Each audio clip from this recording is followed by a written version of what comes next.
I just want to welcome everyone to our Zoom room. This is the first Zoom room of the semester. And I'm super excited to let everybody know that we have a special speaker today, Hussien. Hussien is originally from Shiprock, New Mexico, and he's also a member of the Navajo Nation.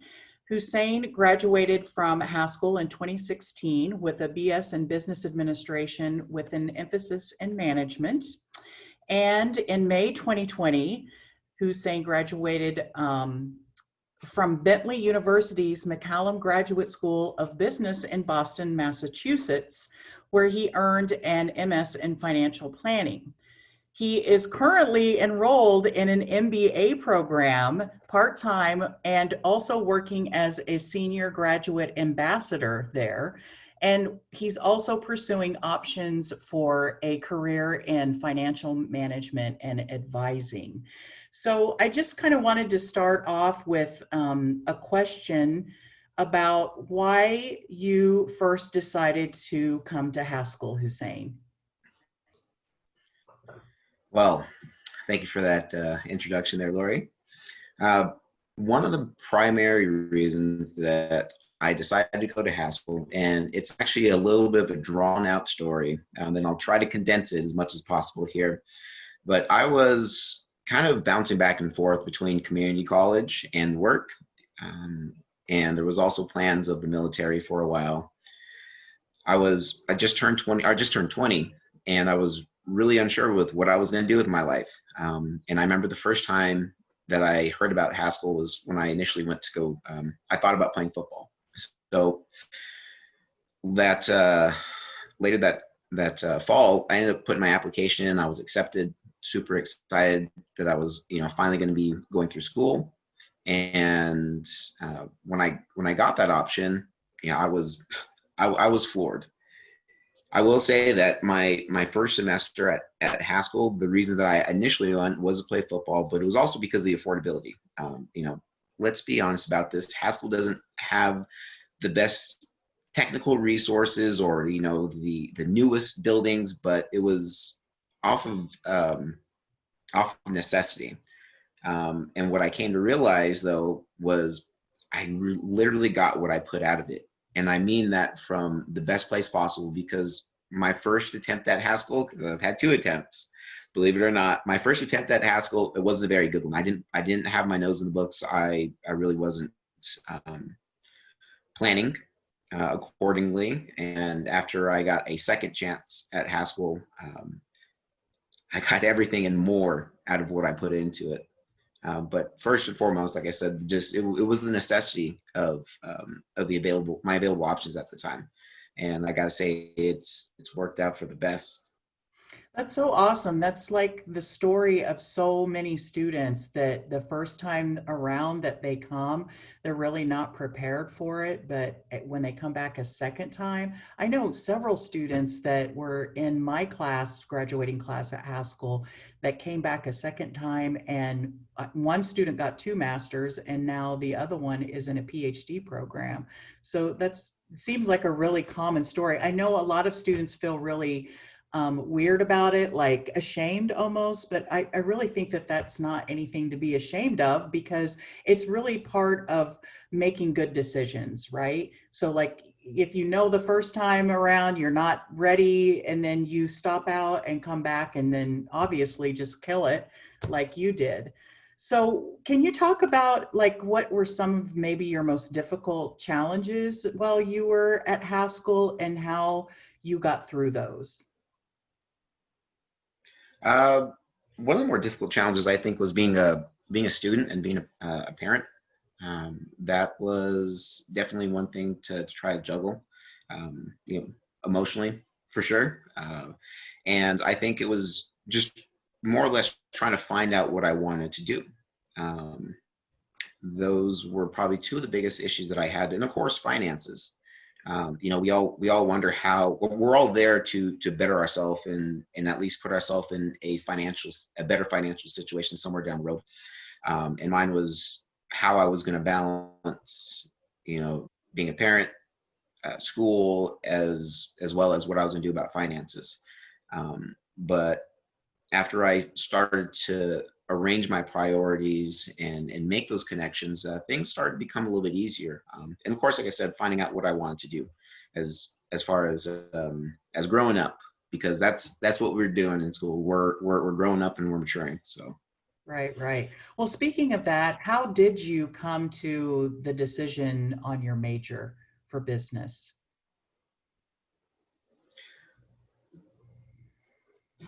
again, speaking from my personal experiences, I'm a non-traditional student, much as you are, Lori, and I'm pretty sure a good portion of the people that we knew during our time at Haskell. And I've had some experience and work experience before I went back to school. I knew that it was going to be one of the more versatile degrees to get, and at the time, and I'm pretty sure we still do, but we had some amazing professors in there, and the business department had a very good reputation within Haskell, and I've seen some successes come through there. So I figured that would be the best degree to suit me as I decided to pursue a career. So when you first came to Haskell, you already knew that you were probably going to do business. Yeah. Well, I didn't, and that sort of goes back to that first year to where I was taking my generals. I didn't have anything listed as a major yet, and I was still trying to find my way. And when I ended up taking that year off, and I knew that going back was going to be the last chance that I had, that I needed to find something. And then that's when I started to think about things that I enjoyed doing and things that I found enjoyment in, through the few work experiences that I had, and of course doing a little bit of research into markets, and realizing that there was always going to be a business perspective to no matter what you go into, whether that's in the on the government side or in the private sector. There's always going to be that business sense to it, in the marketing. So that's what I decided to do, was take that step, because I knew it was going to be the best versatile tool for me. So I know when you were at Haskell that you worked in the student bank for a little while. I'm just wondering if that had any bearing on your decision on, or helping you decide on pursuing a business. Because I mean, when you commit to a master's degree in something that like you really have to like it, right? And so were there any other experiences that you had at Haskell that might have influenced how you decided on the major or decided to pursue a master's degree after? I Again, without making it too drawn out, Lori, I can't help but stress from where I was as a lost freshman, to not even really wanting to go to school, but again knowing that was something that I had to do. And I kept telling myself that I was just going to get my associate's degree.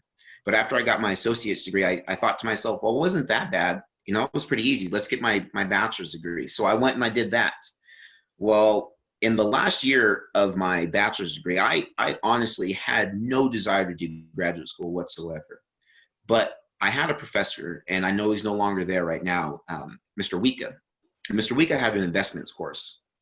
And something that I do enjoy is I enjoy money. I mean, who doesn't? And in his class, it just really captivated me. All the things that he was talking about, leveraging finances, learning investments, learning basically how to set yourself up for success financially. That was something that really intrigued me. And he introduced me to some individuals who only further, drove that point home about pursuing a master's degree. I guess you could say it was sort of systematically. After each degree, I figured, oh, let's do the next one. Let's do the next one. And that's honestly the case that I'm having right now. After my first master's degree, I'm like, okay, let's do the next one then.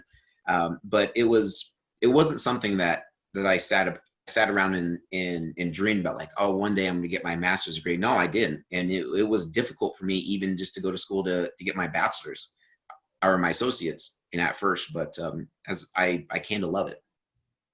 Well, I feel like that your story is so influential to other students who are in the same boat, because in Trio, you know, we talk to a lot of students that have the same issues. They're single parents, or they're have families, and so that's factors in very heavily in their decisions on how they're going to continue their education, or whether they're going to go to work. And then also, I think that there's a lot of stories where students just say, oh, I took that one class. And especially with you taking this investment class, or the class that you said that had a lot of influence on, and that you were interested in, it just feels like the story across Indian country is that we don't know how to manage money, you know, like, and I mean, really just across college students in general. Like when college students come to the university and they just don't have any experience with money, and it's just so important, even from the jump, you know, from the get-go, to be able to be connected to money and to business and finance in that way. So that's super inspiring. So can you talk a little bit about the process that you went through to start your master's degree? Like, at what point did you have to take the GMAT, and what point did you identify which school that you were going to try to apply to? Did you apply to more than one school? So my graduate opportunity actually it manifested itself in front of me, and I put it off for a year after graduating. Almost 2 years I had put it off. No, 2 years. Geez, 2 years I had put it off. But I had a graduate school that was basically knocking at my door and wanted me to apply. But again, you know, being a parent and honestly not having spent so much time with my daughter, I wanted to spend that time with her, and um, I kind of put graduate school to the back burner. But I did already have a graduate school picked out that was sort of bugging me for a while, and they were offering a very generous scholarship, not guaranteeing it, but you know, offers to a really generous scholarship. So I always thought to myself, you know, if I when I do apply, that's going to be it. Um, and I made the decision one night, after figuratively being kicked in the stomach by life, because I just graduated from school. I returned home, and I thought I was gonna kick ass with my bachelor's degree, but I didn't. I fell on my face once again, and it was probably one of the best things for me, because it really made me evaluate what I was doing, and what I had in front of me. And it was this opportunity to go to graduate school. And I can remember it like it was just last week. I'm sitting outside just really thinking what I'm going to do next. What are those next steps we're going to do? What are my options? And I remember thinking back to the school, and my phone goes off and it says application fee waiver. And I said, it's a sign, let's do it. So I started my application that night, and I knew that I had to take I actually took the GRE. I didn't have to take the GMAT, but I did study for both of them. And I thought I would just have a little bit better time taking the GRE. But just going through that process again, for me, it was knowing that if I'm going to do it, it's going to be with this school, because again, you know, that financial decision was what really is driving a lot of what I was going to do. Because like many of the students that go to Haskell, you know, I'm there because I out of necessity, out of financial necessity, this is what I can afford, and I'm going to make the best out of it. And that was the way it was with the graduate program. I knew that this was going to be the school that was going to give me the best offer, but you know, combining how well I did in Haskell, as well as with my GRE scores, you know, I'm going to package this together. I'm going to build the best package possible, and I'm going to throw it at them. And if it works great. And if I get some other offers, I'll evaluate those as well. But I sort of had my mindset on where I wanted to go and what I wanted to do. So Bentley is all the way in Boston. Like, how scary was that from, I mean, you know, moving from New Mexico, and like it's pretty metropolitan there, huh? Yes, it is. It makes Lawrence look like the country. I will say that it makes Lawrence look like the country. Even just moving out there itself was a challenge, and I would be remiss to say that I did it all by myself because I didn't. I did have a very supportive network. I was able to tap into a very supportive network out there before I even moved. And I had my lovely fiance, who's actually a Haskell alum as well. She was willing to make that move with me, and and basically endure these growing pains.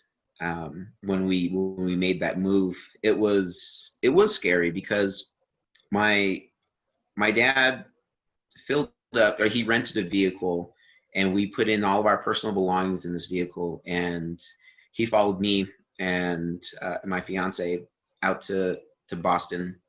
We got a storage unit, and that's all we had.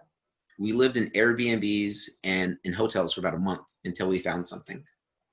And when we went out there, we knew that the price of living was going to be absorbent, which it is. The cost of living in Massachusetts is ridiculously expensive.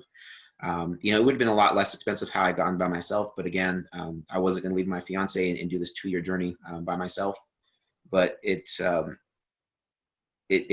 was quite the growing experience to know that I can move out there with nothing, but a support network at that, and still make something happen of myself. And I was one of two natives out there that I could remember. So it was interesting, to say the least. Yeah, I bet. So, were there many natives at the college that you went to, or were you able to connect with natives at the in the program or at university wide? Uh, so there's one Haskell alum that also went out there at the same time I did. Her name was Carmen Morgan, and I had never met Carmen prior to going to Massachusetts. We just both knew that each other were Haskell students, and we were the first people from Haskell to take this opportunity and go to Boston. Um, and that was it. That was the only other person that I knew, other from the individuals that I had met through Bentley's Discover Bentley program, which is a diversity and inclusion program. But no, I was literally the only one. And I will say that one of the reasons that I did choose Bentley, because we all know that in Haskell, when we are on campus, that it's not uncommon to run into the same people, 3, 4 times a day. Where at larger universities, you're lucky to see that same person 3 or 4 times in the same year. And Bentley wasn't very big, and again, that was one of the incentives to also go in there as well, because I knew it wasn't a very big school, and it would give me a good opportunity to network and feel that sense of community like I did at Haskell. Awesome, awesome. Well, that's so weird that you would meet somebody or knew somebody that was going to the same university. Were there other incentives, like as far like financial incentives or scholarships that were available to students that went to that program? Yes, particularly through the program that I went through, which is Discover Bentley. They, I'll preface it like this: what they do first is you apply to the Discover Bentley program, and once they figure out if you're a good applicant or not for the program, they will actually fly you out and put you up in a hotel, and I like to say, wine you and dine you for 3 days and 2 nights in Massachusetts. They show you what it's like to be a Bentley student. They give you that full experience. And then after the program's over and you apply to school at Bentley, should you get accepted into either one of the programs that you applied for, your offering, or your openings to a large scholarship, very generous. And I'll just say, without guaranteeing it to anybody, the scholarships range anywhere from 60% all the way up to 100%. Now, this is a scholarship. Those percentages are based off of a $60,000 education that they give to you, if should you get accepted. So I was very fortunate to get a very generous scholarship, but I also did search and applied and applied and applied and applied to anything and everything that I could, that I knew was available for natives. And that was also one of the key successes for my my financial position at Haskell as well, was taking that key trait that, sure, the scholarship might only be $500, but that's $500 I didn't have before, so I'm going to apply for it. And just that was the same mindset that I applied to scholarships for graduate school as well. Well, I know earlier that you talked about what a great faculty that you experienced in the business school here at Haskell. I was just wondering if you relied on any of those folks for references for any of the scholarships that you applied for, or to help you get in through the admissions process for grad school. It's funny because all of my letters of reference were Haskell, Haskell staff and faculty. That's where all of my letters of reference came from. And these were individuals that knew, that basically seen potentials in myself and made me recognize it before I even did.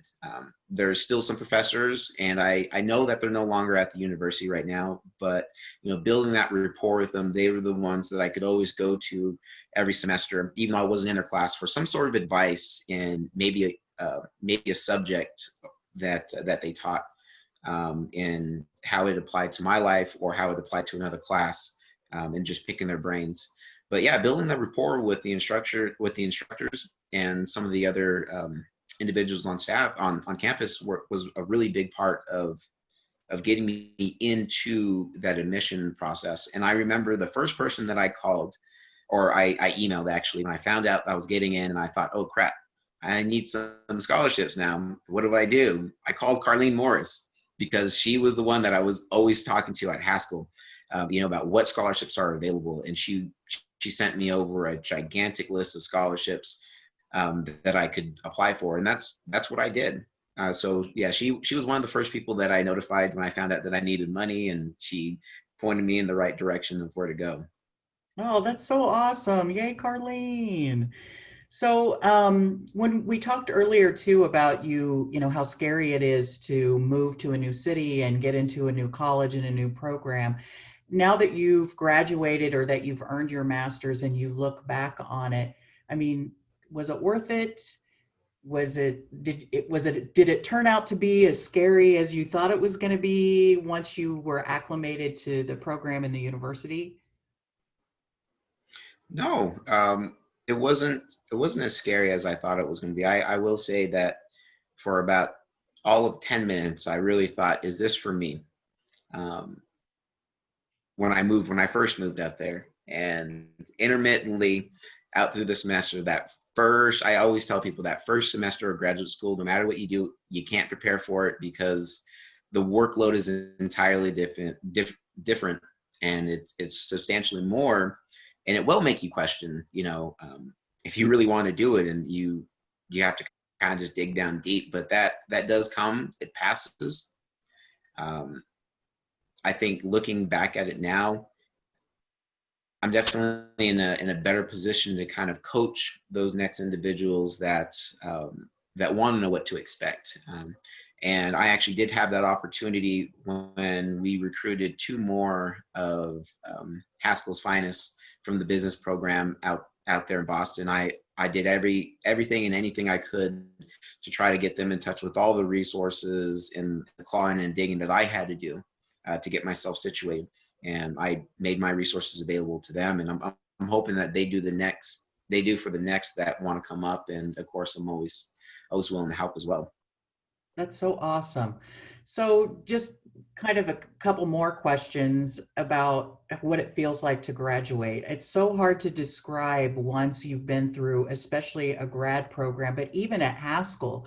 I know you mentioned earlier that you didn't even know for sure if you were going to be able to get the associates done, and how difficult it was to get the bachelor's. But if you could just maybe share some feelings about what it felt like to just to earn a degree and to walk across the stage and also to get hooded. Without lying to you, Lori, I have to say that when I was in the gym and we all walked in and they started doing the flag song, I don't consider myself to be too much of an emotional person, but that was the one time that I can clearly reflect back on, like my eyes wired up a little bit and I thought, holy crap, I did it, you know? Like it was an amazing accomplishment, you know, when I got that bachelor's degree. Um, and like I said, when I first got it, I thought I was gonna take over the world. And then I would tell you what it felt like to walk across and get hooded with my master's, but of course, you know, coronavirus ruined that for everybody this year. Which, you know, all that aside, again, I think this is just something that kind of feeds into those little you know, barriers in life that you come through, the hurdles, I should call them, the hurdles in life, and you know, you just got to stride right over them. But now that I have a master's degree, I will say that the confidence level has risen some. And I definitely feel more confident about almost any professional setting that I've been in, knowing that I'm combining this prestigious degree from a very well-known business institution with these hardy roots that Haskell has, you know, out through the Native community. Knowing them combining those two together, I honestly feel like I'm unstoppable. And it's really just going to be up to how much work I want to put in. That's so, so amazing. I know it's really hard because grad school is no joke. I know when I was studying for the GRE, I was working the reception desk at in the IT department in Pontiac Hall, and people would come through and say, "Oh, you're studying for the GRE. Well, you better get ready because no matter what anybody says, grad school is going to kick you in your butt." And I was not prepared by any means, but you know, you get through it, like you said, right? So, if you could just give one piece of advice to someone that is a current Haskell student about what's the best thing that they could do to make sure that they get to graduation and take that next step to grad school, what would you say? I would say find a program. Make sure that the program that you're in, if you're not already in the 4-year program, that it's something that you feel passionate about, something that you enjoy doing. You know, there's certain aspects of business that I didn't like, but I did find that one niche, which was finance, and I was like, you know, that's what I want to do, and that's what I focused on, at least for my graduate degree, because I knew that I wasn't going to want to do marketing or some sort of analytic based stuff. So that's what I decided to focus on. That's my first piece of advice. My second, and I tell people this, no matter where they are, you know, in the educational hierarchy or the professional hierarchy, to definitely leverage your resources, and really start to build some meaningful relationships with the people that are around you. And I can't say this enough that you know, surround yourself with like-minded people, or surround yourself with people that that continue to push you and that want to continue to do better. I will say, when I reflect on my time at Haskell, and I'm not picking at Haskell because I know this happens everywhere, but there's those groups of people that if you get in with that are the wrong crowd, you know, more likely than not, that's where you're going to go. But when you surround yourself with individuals that take their education serious, that know, have a clear sense of where they want to go in life, you know, you can't help but sort of emulate that, emulate those feelings and those traits about them. And that's something that I did again at Haskell. I had a very good network, you know, that second time around, that was always encouraging each other. I mean, yeah, sure, we went out and had fun, but you know, school always came first as far as grades, and as far as pushing each other. So that would be my key advice to anybody that's currently in Haskell right now. Yeah, I don't think students realize that you can do both. Like you can still go out and socialize and have a great time and still get good grades. When I worked in Pokey, I know there was couple of gals that I came across that were very involved in Student Senate right off the bat, and involved in all kinds of clubs, got good grades, but they still knew how to be responsible in the ways that they decided to have a good time. So you can do both. Anyway, thank you so much for everything. Does any of the students have any questions for Hussien about anything? Yes, Sarah, go ahead. If you want to just introduce yourself. Hey, can you hear me? All Yep. right. Okay, cool. So I actually have a very similar story to you, like parents trying to get a bachelor degree, and it's crazy. And so I guess I was wondering, how do you balance being a parent and trying to get your degree and trying to work at the same time? How do you balance all of that?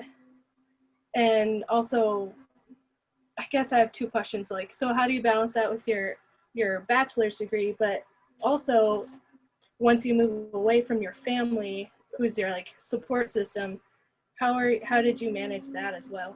So I guess two questions.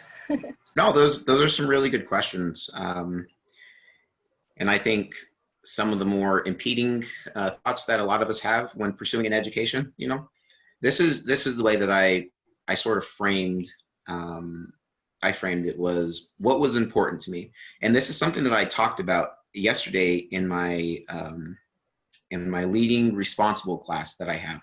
We were talking about authentic leadership and your centers, and what are your centers in life. And to me, it was my daughter. So I'm going to assume, as for you being a parent, it's going to be the same thing, right? Like, she's the reason that you want to do anything good in life. Like, you have this opportunity to mold this mind. So what do you want to do to kind of make yourself better? First and foremost, you know, find that center, which is your daughter, which was my daughter as well, that I did. And I just started to find opportunities that sort of like supplemented themselves. Okay. So for instance, I knew that I couldn't go out and work a full 40 hours a week. So what did I do? I got a student job on campus. And how did I supplement some of that other income?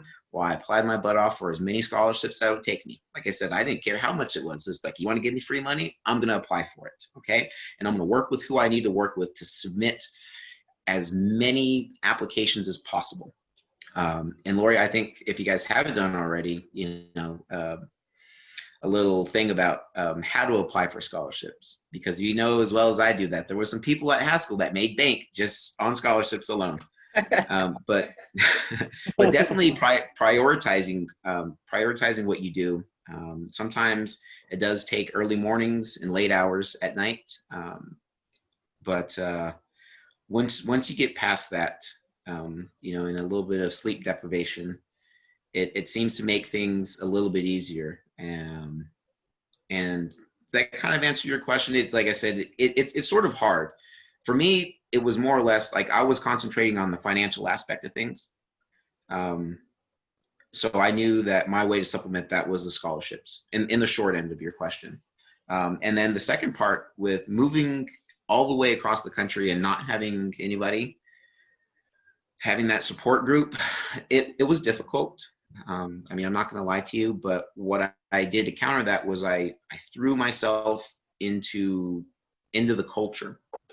I threw myself into the culture of what the Bentley culture was, and all the resources that they had. I networked, and I'm still networking right now to really try and get as much out of it as I can. And that was something that I ended up doing the last 2 years at Haskell, and it proved some amazing success. I wish I would have done it, honestly, the first year I was there, but you know, I didn't. But it all seemed to work out fine. Does that answer your question as well? Yes, thank you very much. Yeah, not a problem. So essentially, it sounds like when you move to a new community, or you know, like it's scary and you're leaving your support system behind, but you essentially just try to create some building blocks to create a new community. And so exactly, that's exactly right. Yep, you're spot on there, Lori. Again, you know, I'm trying to find like-minded people, and in an area like that, people that go to graduate school, they don't go because they have to. They go because they want to. And it's a lot easier to associate yourself with people that want to see success at the same levels, or if not more than you do. And you just start getting around them. And it's contagious in a good way. Yeah, yeah. And just to kind of bounce off the scholarship thing, our next seminar is about financial aid and scholarships. It's on October 7th, so everybody don't miss that. But I think that students get hung up with their GPA so much, and they're like, well, my GPA is not that great. I had to take care of a family member, or I have had childcare issues during this one semester. And I think that you can easily counter that in scholarships with your narrative. You know, like if they are asking for an essay, you can explain all of those things and say, you know, some really good things in an essay that might be missing from what they're looking at in your GPA. So, you know, any student should, you know, you can seek help from your English professor or from Laura in Student Success or from Ron or Yosh and I, and we can kind of help you structure that essay to not, you know, to explain those things that you think might be missing, but you should always, always, like Hussien said earlier, apply for anything, you know, $500, Yeah. $500. So, yeah. And to go a little bit further off that, the way that I personally I do my scholarships is I have a general application, a general letter that I write. And it's sort of like a resume, if you will. Okay. A general full of just who I am, where I come from, maybe a struggle that I've encountered, how I overcame that obstacle, and then what I plan to do in the future and how my education is contributing. So again, just a general letter. And for every scholarship that you apply for, you'll notice that most of the questions, the questionnaires that they have, the prompts, are relatively the same. So just like a resume, you would go in and I would go in and I would tailor that letter specifically. So it's not as daunting as people like to sometimes make it out to be, where, oh, I'm having to write a whole new letter. No, you're just revising that one letter that you have and applying it to different scholarships or different scenarios that fit the requirements of what they're looking for. And I found that to be super beneficial on my end. Yeah, that's a great tip, because I also think students get hung up in the thought that it's just going to take forever for me to get this done. And in perhaps Sarah's case, she's, you know, juggling multiple responsibilities and doesn't feel like there's enough time to get through that. So that's a great tip. If you just create a template letter, let's say, I mean, you can even do that with the American Indian College Fund. You can just copy and paste that to a document and have that handy for when you're getting ready to fill out other applications. So yeah, super, super cool tip. Does anybody else have any questions? I have one question. Sure. GPA, I know we just kind of talked about this, but oh, I'm sorry. As you can see, I'm Francis Byington. I'm originally from South Dakota. I'm a little bit older than your traditional student, I guess you could say. But I'm in a position where I could finally, I want to go into KU's school, business school. And I'll be applying there next semester. And they require a certain GPA. I can't remember if it's like 3.0 or 3.5 or something like that in order to actually just apply and get accepted to their business department. Was there a certain GPA that your master's degree required you to have in order to do so? Oh, it's actually a really good question. More or less, the GPA that I was looking for was a GPA requirement to not have to take the GMAT or the GRE, because I was really I was intimidated, to say the least. But overall, working in grad admissions like I do right now, I will say the way that your overall GPA, your cumulative GPA factors into your application, it's just a component, okay? There should be multiple level of forms that make up your application that sort of lead themselves to an overall percentage. Your GPA, though they do look at it, as long as you're honestly not all the way down in the low twos, and you can show some good entry scores, either the GMAT or the GRE. You have a very strong entry letter. You have a very good, what's the word I'm looking for here? References. If you can put that together and package it well, again, they try not to focus just too much on that GPA, but it does play a factor into it. Like I said, it's not the end all be all unless you're all the way down in the low twos with horrendous entry scores. Then that's when it would be problematic.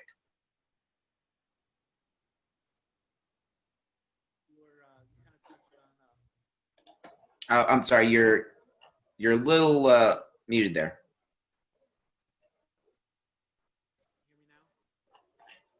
We can't hear you, Francis. Are you muted? Oh, Oh, maybe it's just an echo. Maybe he's not saying anything. yeah. Sorry, Francis. We can't hear you right now. You want to put your question in the chat, we can glean it from that too also. Yeah. But also, when students start looking at graduate schools and they see that GPA requirement, that's just kind of the same concept with the scholarships that we talked about too. And like you said, if they're looking for the whole, everything, your extracurriculars, your references, they take everything into consideration. So that should never really discourage somebody from applying for a program or trying to go for a program. There's also some things at Haskell that you can do to help your GPA now, and so you can kind of plan in advance. If you're thinking about going into a graduate program, especially in situations like Hussien,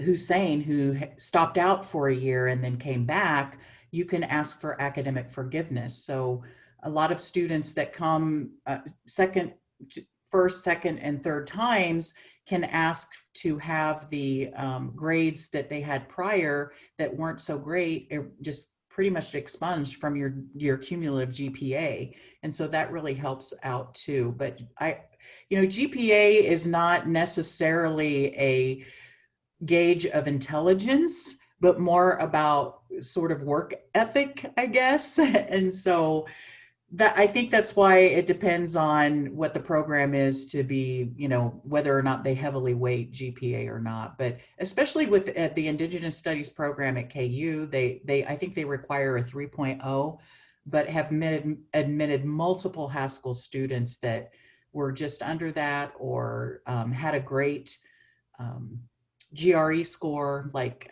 Hussien said. So let's look at the chat and take Francis' question. Oh, okay. So he just said agreed, not what you know, but who you know. What is your job currently? He's asking. So, currently I am a senior graduate ambassador. I work in the Office of Graduate Admissions for Bentley University. I more or less handle and work on their marketing side, processing and reaching out to new leads and individuals that are interested in graduate school. And while I'm doing that, I'm also a part-time MBA student and actually looking at my options right now for the financial industry, specifically in advising or management, something along those lines, because I do have a master's in financial planning. So that's what I'm doing as far as my current work status. And it is a little interesting right now, again, given coronavirus. It's definitely put a lot of companies on hold as far as hiring goes. A lot of them are on freezes because the in-person training portion, that's not really an option, depending on a lot of companies. They're doing remote learning or remote operations right now. Do they have a placement program? He's asking if you were hired like right out of your program. So I'm wondering if maybe you can answer that question by just talking about what kind of placement. Like, do they help you with your resume writing or get you connected with companies before you graduate, or is you do that all your own? So with that, Bentley spares no expenses into making sure that you are successful from the very first time that you get there. And now this is my plug about Bentley. So I'm going to plug a little shamelessly about Bentley here. They're phenomenal. We have a graduate career services department, and that graduate career service department is completely dedicated to serving the graduate students and the alumni of Bentley as well. So once you're a Falcon, you're always going to be a Falcon. They will borderline harass you, that I like to put it sometimes, once you fill out a profile with them about what you want to do as far as your career, where you want to work. If it's an internship or a full-time position, they will consistently send you links and opportunities in that particular sector. Now, again, Bentley being where it's at in the greater Boston area, I mean, we're competing with schools like Harvard, MIT, Boston University, Northeastern. I mean, these are some big name schools, but we compete with them.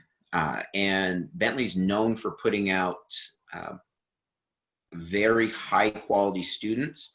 And a lot of these businesses know that. Some of the individuals that are on our radar list, as far as some of the big companies that we see a lot of our graduates go into, is like PwC, Ernst & Young, also known as EY, Fidelity Investments, State Street, HG, MGH, Raytheon. I mean, these are a lot of big name companies that our graduate students go into. So yes, they make it a key point. And in fact, when you're a graduate student, you're able to take a free class, which is a CDGI, a graduate development intensive, where in that course, they will go through your resume, your LinkedIn profile, your elevator pitch, your resume, every little nuance about hiring. They show you how to do it. I neglected that course because I wasn't in the MBA program until just now, and I thought my resume was tip top. I was like, yes, it's the best thing ever, and I submitted it in a consultation to one of the graduate career individuals, and she looked at it and she tore it to shreds, basically. So I was like, okay, let's enroll in this class and figure out what I'm missing, and it's been awesome so far, learning all the things that I have. And of course, I'm still developing. I'm not anywhere near that altitude of success that I want to be at. I'm still growing, and I'm still having some growing pains here and there. So I'm just, I'm sort of clearing the way a little bit as far as graduate goes in that region of the Northeastern region for the Haskell students that want to come up next. That's so awesome. You have Yeah, he said that he's asking whether if the investment in finance has your investment in finance been more rewarding on a personal level than a monetary level? You have to really like it. So this is what I found out.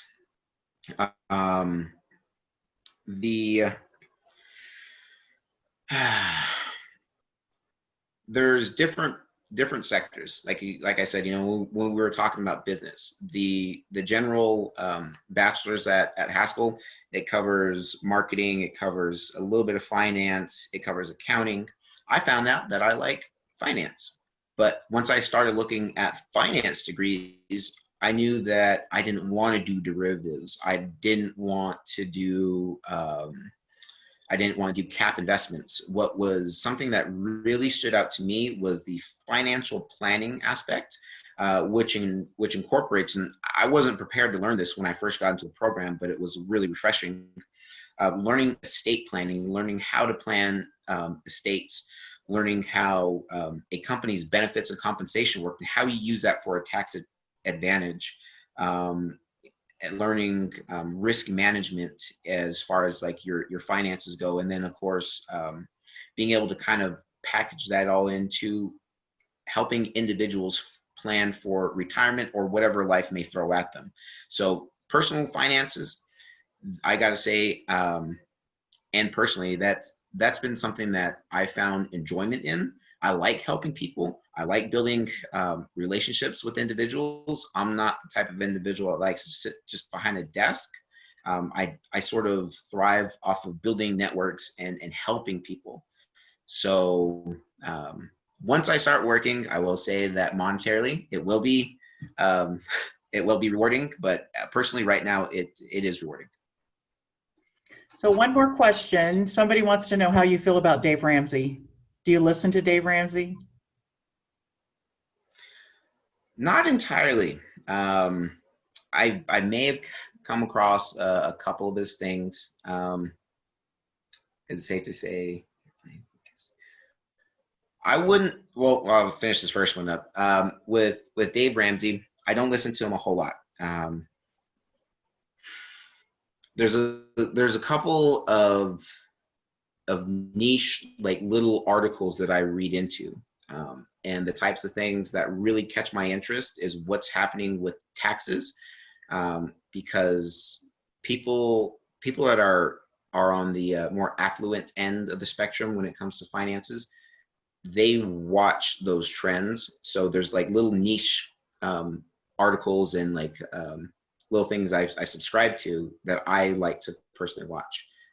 There are some big names that are entertaining, so I'll occasionally look into those.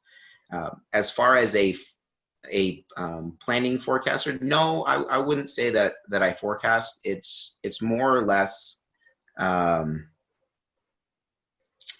risk. It's risk management. There you go. It's risk management, and I've heard something very interesting in class that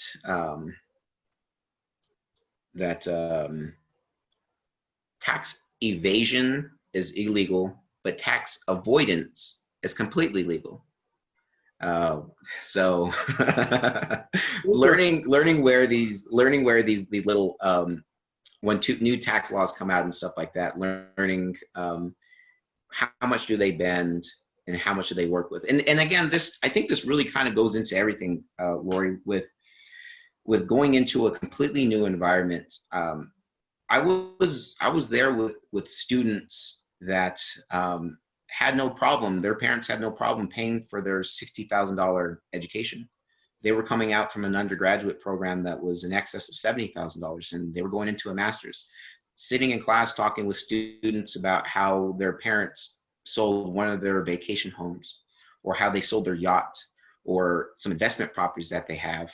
I mean, I was literally going to school with some very, very fortunate kids in terms of a financial situation.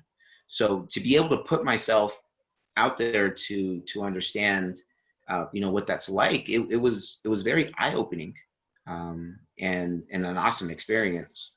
Yeah, that can be super intimidating for sure, especially when you're going to a college you come from a college that's predominantly native or all native, and then you're the only native person in your program for sure. So, and some of those understand some of the financial issues that folks go through in Indian country for sure. So we're out of time, but we will gather any more questions from the students and send you an email and then post those on our virtual website. Thank you so much for coming. This has been so informative and so helpful. Yes, thank you. Yeah, awesome job. Awesome. So yes, thank you. Thank you.